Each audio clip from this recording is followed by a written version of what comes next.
Bonjour à tous et bienvenue dans cette nouvelle vidéo d'actualité. Si tu es nouveau, n'hésite pas à t'abonner et aimer la vidéo.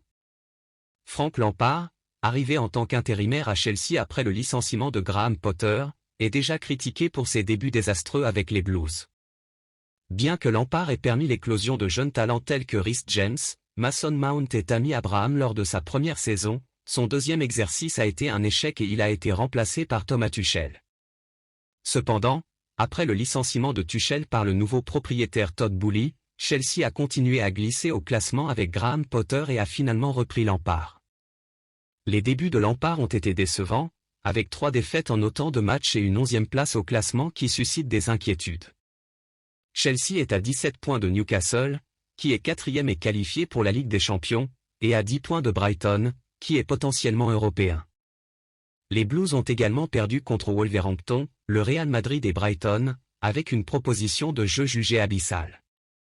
Les critiques se multiplient donc déjà pour Lampard, qui va devoir trouver des solutions pour relancer l'équipe. Que pensez-vous des débuts de Frank Lampard? Lors d'une conférence de presse organisée ce lundi, le président du FC Barcelone Joan Laporta s'est exprimé sur l'affaire Negreira, qui a éclaboussé le club ces derniers mois. Cette affaire est liée à un possible scandale de corruption arbitrale, avec des accusations portées contre le Barça. Laporta a tenu à démentir ces accusations et a présenté des documents montrant que le club avait bien payé 7 millions d'euros pour des rapports et des conseils sur l'arbitrage, sans aucun lien avec la corruption. Il a mis les choses au clair et a critiqué Javier Tebas, le patron de la Liga, pour son manque de professionnalisme. Selon Laporta, Tebas devrait cesser de parler publiquement de cette affaire, qui ne contribue pas à l'image de la compétition qu'il représente. Les propos de Laporta ont été très fermes et témoignent de sa colère. Il a également critiqué le Real Madrid, qui n'aurait pas été tout blanc dans cette affaire selon lui. Laporta a qualifié cette affaire de « l'attaque la plus féroce qu'a vécue le Barça dans toute son histoire » et a déclaré que le club était persécuté par les instances et les médias. Laporta a également taclé le Real Madrid, qui s'est porté partie civile dans l'enquête de la justice.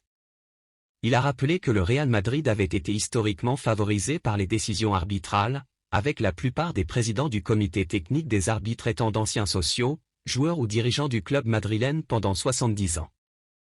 Laporta a qualifié les actions du Real Madrid d'hypocrites et de cyniques et a exprimé sa confiance que la justice fasse tomber les masques et les mette à leur place. Je veux parler de la présence d'un club, à lui seul, en tant que procureur privé dans le procès.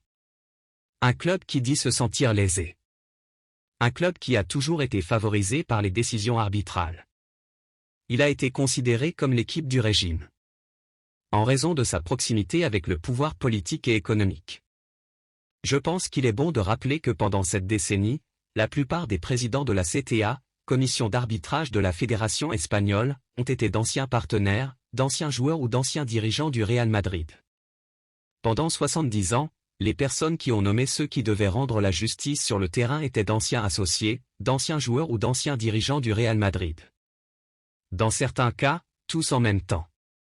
Pour que ce club vienne dire qu'il se sent lésé par la meilleure période sportive de l'histoire du FCB. Ce procès servira à les démasquer.